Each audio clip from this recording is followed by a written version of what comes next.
Ito po ang gagawin natin. Maglalagay tayo ng play area na may fence para hindi siya nakakatakot. Ba't tayo lumiliit? Parang kahit paus ako, lumiliit yung boses.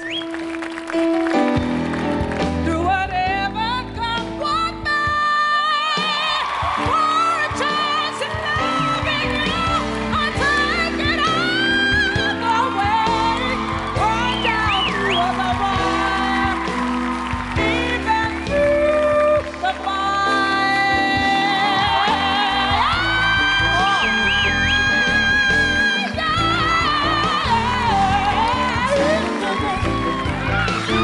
Through the fire, through the limit, through the fire, through whatever, through the fire.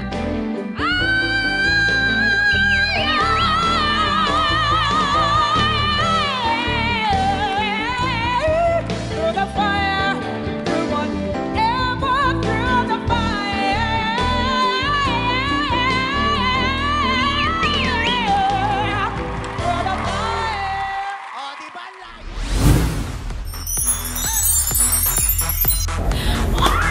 Sa mga taga-Australia, excited na kaayo ko, mga doon din haog. Excited ako magkiyat-kiyat at magkatagat ng ating din na sa Australia. Oh! Yes, siyempre.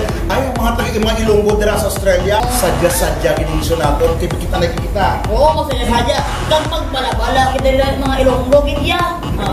Kaya naman, magkita-kits tayo sa Friday, November 6, 2015 at St. Mary's Band Club, St. Mary's sa Sydney. Kahit sa Sabado naman, Saturday, November 7.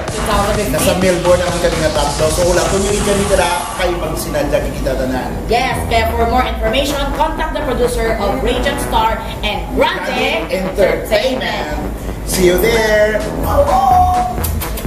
Mga kababayan dyan sa Australia, iniimbitahan ko po kayong lahat na manood ng Just for Laughs, Pinoy Style with myself, Jaya, Melay Cantiveros, and Attack! At ito po ay directed ni Francis Balagtas. Ito po ay sa November 6, Sydney, and November 7 sa Melbourne. So for ticket information, please log on to www.radiantstarentertainment.com. Mga kababayan, magkita-kita po tayo. Masaya ito, tawanan, kantahan, lahat po magaganap.